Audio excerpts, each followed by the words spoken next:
皆様こんにちは。ゆっくり歌劇団です。僕たちは、イギリス北部のスコットランドから、イングランドの中部を目指す旅をしています。今までの内容を振り返ると、確かに疑問に思えてきました。でしょ？朝から、特急列車のあずまと、2両編成のローカル列車を乗り継ぎ、間もなく、今日の最初の目的地が近づいてきます。下車するのは、このビショップラインの終点より一つ手前の駅、シルドンです。前回の動画のコメントで、早くも目的地を言い当てた方がいましたね。だってこの沿線、あれと日立の工場ぐらいしかないでしょ。時間は、11時14分、もうお昼です。乗り換えで、40分待ちもありましたが、朝から4時間以上移動してたんですね。いつものことながら、だいぶ長かったな。スコットランドからダーリントンまでは、特急が何本も走ってるんだけど、そこから先の支線は、列車がほとんど運転されてないからね。シルドンは、世界初の鉄道である、ストックトン&ダーリントン鉄道の終点だった場所です。この周辺に炭鉱があり、掘り出された石炭は、鉄道によって、東の港へと運ばれていきました。その運搬に欠かせないのが、なんといっても、貨車たちです。シルドンには、炭鉱のほか、鉄道車両の工場があり、機関車や貨車が次々に製造されていました。最盛期のシルドン工場は、世界最大規模の鉄道工場として君臨し、2800人もの工員が車両の新造と修繕を同時にこなしていたそうです。この人数は、現在沿線にある日立の車両工場と比較して 2.5 倍から4倍に当たります。ちょっと待って。2.5 倍から4倍ってどういうことだ？だいぶ振れ幅があるような気がするけど。それはですね、日立の工場は製造能力に応じて、働く人数が変化するからです。最も忙しい時には1000人以上が働いていましたが、今は需要が落ち着いたので、700人まで減っているそうなんです。けれど、これから日立は高速鉄道用車両の製造を担当することが決まっていますので、ここもまた忙しくなることと思います。シルドンでの車両製造と修繕は1830年代からおよそ150年も続けられてきました。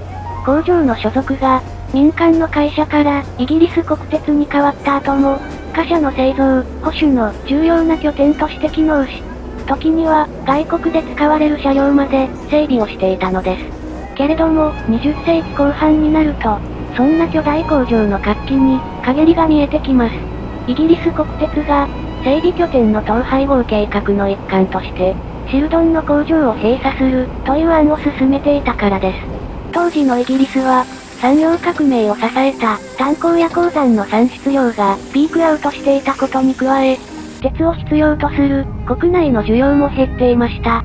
加えて、イギリスの製鉄会社も、鉄鉱石や石炭などの原料を、より大量に安価で購入できる外国産に切り替えていたんです。その影響で、これらを積むための貨車も次第に使われなくなり、1980年頃になると、車両の新規製造が激減。あろうことか、新しい貨車の発注が、1両もない年まで出てきてしまいました。地元自治体と工場の責任者は、なんとか最悪の事態だけは回避しようと、国や国鉄に掛け合いますが、当時のイギリスは、それを許せる状況ではありません。そして、事態が好転しないまま、1984年、シルドンの車両工場は閉鎖されてしまいます。それはくしくも、APT が最後の試験運転をした年でもありました。というか、これって同じ年に不採算だった案件をまとめて整理しただけちゃうんか。おっちゃん、言ってやるな。火の玉ストレートは禁止だって言ってるだろ。それから、さっきから話を聞いてて疑問に思ったんやけど、前回の動画で、ダーリントンからシルドンまでの線路が、今は支線扱いで、保線も適当だって言ってたよな。でも、その昔は、シルドンに炭鉱と、世界最大の車両工場があった。ということは、栄えていた時代は、線路もきちんと整備されてたのか？そうなんだよ。この線路は、現在に至るまで、電化こそされていないものの、昔は一級路線だったんだ。2両の機動車が、1時間に一度、行ったり来たりするだけなのに、周辺の線路は複線だし、他にも不自然に広い土地が、ところどころにあるしな。電化をしなかったのは、貨車の牽引に、蒸気機関車、ディーゼル機関車だけが使われていたこと。そして、鉱石の積み下ろしを考慮すると、車両の上に架線を整備するのがあまり得策ではなかったからです。しかし、シルドンの工場や炭鉱が閉鎖されると、周辺の町の人口も激減。かつて、多くの貨車が通っていた線路は、ローカル機動車が細々と走るだけとなり、次第に線路が荒れ果ててしまったのです。そんなシルドンには現在、国立鉄道博物館の分館があります。イギリスの鉄道博物館は、とても規模が大きいのですが、何しろこの国は、鉄道にも長い歴史がある国です。保存すべき重要な車両や物が多く、本館だけでは全ての車両を展示しきれません。ですので、世界初の鉄道路線の沿線に、分館の建設が進められ、2004年にオープンしたのでした。2020年に引退したクラス142型レールバス、ペーサー君も、1編成が鉄道博物館のコレクションに加わっています。さっき駅に到着する直前に、博物館の誘致線に置いてあるのが見えましたね。早速彼と感動の再会をしたいところなんですけど、ここでゆっくりさんが大失態をやらかしました。ゆっくり、これなんだ。月曜日と火曜日がクローズドって書いてあるな。だな。で、今日は何曜日だ？火曜日でございます、銀助様。説明しよう。通常の博物館は、月曜日だけが休みなのだが、国立鉄道博物館、シルドン分館は、月曜日と火曜日が休館日だったのである。実はさっきから、なんとなく嫌な予感がしてたんだよな。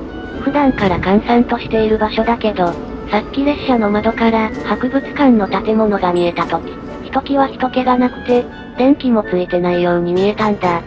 どうして前もって、休みの日を調べなかったの？変な方向にばかり思い切りがいいのが、ゆっくり歌劇団のイギリス編なんだ。いやそうじゃなくて、本館はクリスマスシーズン以外、基本的に休みがないし、シルドンの分館も、いつもスケジュールを調べなくても、常にやってたから、休館日があることをすっかり忘れてました。すんません。でも大丈夫。前もって取りだめた素材がありますので、それを使って、軽くご紹介をしましょう。愛さん団家、後でギネスをおごろう。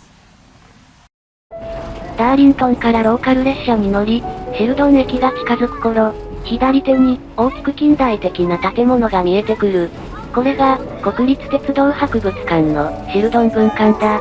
直後に停車する駅で下車し、5分ほど歩いた先に、名車、陳車、そして名車が並ぶ博物館がある。建物の中の展示が面白いのは言うまでもないのですけど、その手前に広がるヤードも意外な車両が留め置かれていることがあります。ある時は、HST の試作車が防水シートに包まれて保管されていたよな。屋外にいる古い機関車や貨車たちを一通り見た後、正面の入り口を入ると、すぐに、蓋したような車両が所狭しと置いてある空間へと繋がっていく。車両が見えた瞬間、うちのゆくりは、素で吹き出してました。金助だって笑ってただろ。笑い声は、姉さんと金ちゃんの、二人分が入ってました。そういう愛ちゃんも、ずっと肩プルプルさせてたでしょ。散々ネタにしてきた車両が、目の前に何両もいたら、笑わないわけがないよな。ここには、往年の蒸気機関車のほか、電車や電気機関車、ディーゼル機関車までもが展示されている。また、カフェテリアには、クラス373ユーロスターで、以前使われていた座席が、そのまま椅子になるといった、鉄道博物館特有の、面白い隠し要素もあります。列車から取り外した座席を、レストランの椅子に転用するのは、ドイツの博物館でもあったよな。ありましたね。あれは、兄さんのでした。ここ、シルドンの分館の展示は、時々、中部の都市、ヨークにある、鉄道博物館の本館と、入れ替えをしています。訪れるたびに、並べてある車両たちの種類や、位置が変わっているので、毎回訪問が楽しみになります。昔は、ハリーポッターに出演した、ホグワーツ特急の機関車なんかもありました。それにしても、展示の入れ替えって、どうやって車両を持ってきてるんだ？まさか、東海岸本線とビショップラインを使って延々100キロ近くも改装するのか？何両もまとめて入れ替える場合は、その通りですけどね。大体は、トラックで運搬するみたいです。イギリスの車両は、結構コンパクトなので、トレーラーの荷台に収まっちゃうんですよ。その一方で、もちろん常設の展示もある。その中で、シルドンの博物館の主、と言ってもいい存在が、イギリス版高速鉄道の第一歩、APT-E だ。この列車は、4両1組の固定編成で、現在も、中間車を含む全車両が保存されている。動力に、ガスタービン式の発電機と、電動モーターを備え、車体には、制御振り子装置を搭載。最低限の線路改良で、時速200キロ以上を実現させる、野心的な英国面車両だった。APT-E は、1975年から76年にかけて、38,000キロもの試験走行を実施する。なんか、走行距離が少なくない？もともと、実験要素の多い試験車だったからね。先進旅客列車、APT 計画は、この車両で得られたデータをもとに、より現実的な設計にした試作車、クラス 370、APT-P へと引き継がれていく。そして、そこのない泥沼にはまっていったんやな。泥沼。あ、すまん。ちなみに、APT の試作型は、台車の形が特殊で、車体を支える部分が不安定です。なんでこんな形にしたんだろうな。イギリス人の考えることはわからん。それに、振り子機能を制御する油圧が、完全に抜けてしまっているので、台車と車体の間に木材を挟み込み、不意に車体が動かないようにしています。とまあ、簡単に博物館の説明をしてみたものの、実際は中に入れないんじゃ仕方ねえや。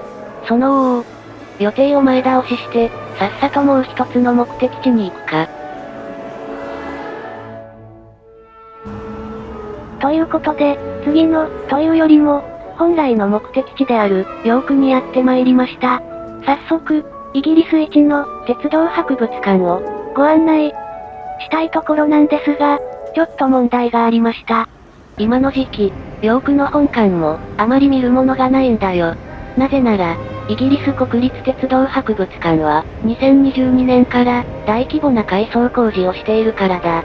この博物館は、世界最速の蒸気機関車、マラード号や、新幹線0系などが並ぶ、中央展示室、グレートホールのほか、イギリス王室の客車が展示される区画や、修復中の車両を見られるブースがある。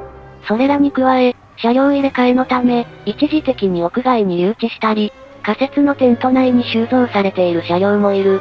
しかし、大規模工事が始まってしまったため、見学できる部分が大幅に縮小。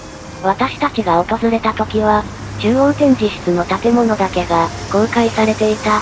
この工事に伴い、ヨーク駅に面した正面入り口も封鎖され、出入りは裏手の駐車場側からに制限されている。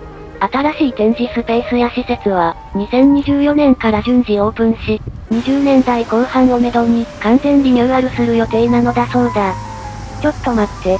ここまで博物館に対して、文館は休館日、本館は改装中だってことしか言ってないような気がしますけど、やべえ、がっかりレビューになってる。そもそもレビューになってへんがな。妥協しまくりのついでに、イギリス国鉄が生み出した妥協の産物についてお話ししてみよう。っていうと、後ではっちゃんにめちゃくちゃ怒られそうだな。でも事実だぞ。あいつは本来、APT 計画が実現するまでの、つなぎだったからな。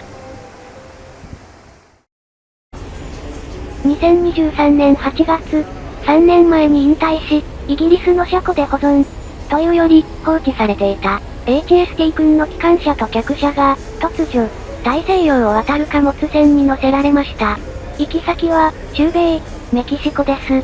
同じ頃、アフリカのナイジェリアにも、余剰になった車両たちが、輸出されています。調べたところ、私らが以前のイギリス旅で、お世話になった機関車も、ナイジェリアとメキシコに行ったみたいなんだよな。ナイジェリアへ輸出された車両は、同国最大の都市、ラゴスで、通勤列車として使うようだ。ボックスシートが並んでいた座席は、ロングシート化され、通路には、手すりが追加されていた。一方、メキシコに輸出された客車は、イギリス時代と変わらず、長距離特急として用いられます。路線は、南部の港がある、サリナクルスから、コアツァコアルコスを結ぶ、メキシコ縦断ルートと推測されます。二つの町は、それぞれ、太平洋と大西洋に面していて、距離は、230キロほど離れています。そこを、1日1往復走行するそうです。最初のうちは、1編成分の車両しかなかったのですが、後に、3編成分の、客車と機関車が、追加で送られることになりました。準備が整ったら、午前と午後に1本ずつ運転するなど、増発を予定しているそうです。私らが、アメリカ大陸に進出した暁には、絶対メキシコのエッちゃんに、会いに行こうな。ぜひ行きましょう。指さして笑ってやります。じゃあイタリアメンバーも、爆笑要員で参加しようか。お前ら性格悪いな。エッちゃんに言われたくないです。メキシコの車両は、一部がオリジナルの塗装になりましたけど、大半がイギリス時代のまま。中には引退記念に、復刻塗装を施した機関車も、大西洋を渡り、その状態で、試運転をしているのだとか。それから客車も、内部が変わってません。イギリスの鉄道会社の、社名が書かれた部分だけが取り外され、それ以外の客室レイアウトは、変更がないそうです。新天地での、エッちゃんの最高速度は、今のところ、時速80キロ程度。イギリスで、特急列車として活躍していた時代と比べると、かなり遅い速度ですが、メキシコの標準的な列車は、時速60キロが限度なので、これでも十分速いらしいです。むしろ、あまり速度を上げると、色々と、不都合が出てくるんです。こうして、中米の地で、新型インターシティとして走り始めた、HST。だがその新しい環境は、かなり危険なのではないか、との指摘もある。なぜなら、メキシコの線路には、自動で速度を抑えたり、列車を強制停止させる設備が、十分に整備されていない。速度と信号の確認は、運転士の目視に頼っているのが現状なのだ。車両の性能が良く、簡単に速度を出せてしまう上、信号を見落として、赤信号区間へ進入してしまった場合に、列車を自動的に止める手立てがない。おまけに同じ区間には、巨大で重量もある、アメリカ製の貨物列車が走っているのだ。しかも HST 君は、頑丈そうに見えますが、実は、ものすごく撃たれ弱いんです。そうそう、私はデリケートですのよ。バーチャルモデルのエッちゃんは、ドーバー海峡の荒波に流されても、異世界まで吹っ飛ばされても、次の瞬間無傷で復活できるのに。なんたって本当の俺は、英国紳士だからな。ただのジャグキャラ補正やろ。だから火の玉ストレートやめろって言ってんだろ。しかし、実物の HST 君、クラス43型ディーゼル機関車は、衝突時の安全を考慮した構造がありません。特に、運転席周りが弱く、衝突すると、簡単に破壊されてしまいます。なるほど。だから、はっちゃんとぶつかった時、あいつの方が、ダメージが大きかったんだ。そうなんです。というのも、2019年11月に、クラス800、アズマが、低速走行中の HST 君に追突し、脱線する、という事故がありました。まだ新型車の操作に慣れていなかった運転士が、運転台の情報ディスプレイに気を取られ、停止信号を見落としたこと。なおかつ時間が、視界の悪い夜間で、前方にいた列車に気づくのが遅れたのが原因です。幸い、両列車とも、車庫に入るための回送運転でしたので、お客さんが乗っていませんでしたし、25キロ以下の、低速走行での出来事でした。この事故によって、クラス800型は、先頭部を構成する強化プラスチックの部分が大破。ライトが脱落し、見るも無残な格好になってしまいます。けれども車体内部には、頑丈な金属フレームが運転席を囲っていて、そこにはダメージが及んでいませんでした。厳しい衝突安全基準をクリアした設計が、想定通りの働きをしたと言えます。その上、走行装置も無傷でしたので、クラス800側は、低速ながら自力で工場まで走行し、修復作業を受けることになりました。ですが、追突された HST 君は、ダメージが大きく、そのまま廃車になってしまいます。もともと、1ヶ月後に引退が予定されていましたので、修理のコストや手間を考えた結果、という面もあるのですが、車体の損傷が激しかったのも、一因でした。補足すると、この事故の当該車両は、一応名目上、保存という形になっており、スクラップにはなっていないようだ。だが、台車が抜き取られて、車体は地面に直置き。先頭部分は破損したままの状態で、私有地に放置されているらしい。事故った機関車は、前が見えねえ、みたいな顔になってたな。お前、はっちゃんに対して甘すぎるだろ。孫にいたずらされても怒らないおじいちゃんみたいになっちゃってます。お兄さんだ。わかったわかった。まあとにかく、HST の優先形の先頭部は、はっちゃんと同じく、強化プラスチックで作られている。しかしその内部には、運転席を守るための強固な骨格が存在しない。薄いプラスチックカバー1枚で覆われているだけなので、もしメキシコで、アメリカ製の、頑丈で巨大な貨物車両と衝突してしまったら、HST の機関車は、ひとたまりもないのだ。ところでこいつの先頭部は、本当に違う素材で作ってあるんか？それにしては、部品の継ぎ目が見当たらないな。運転席の後ろにある、出入り口扉のところが接合部分なんだよ。目立たないように、隙間をきれいに埋めてあるから、私も博物館で実物を凝視し、ついでに触ったり叩いたりするまで、気がつかなかった。これは、曲線や絞り込みの多い、優先形の部分が、金属で作ると難しいため、複雑な形状でも簡単に成形できる、プラスチックにしてあるのだ。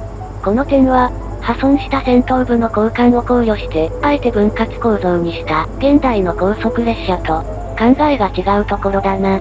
もう一つ、HST がメキシコで運転するにあたっての懸念が、中米の気候だ。メキシコといえば、真っ先に思いつくのが、タコス？ブリトー？テキーラもいいですね。気候の話だって言ってるだろ。路線が全線、高温多湿なんだよ。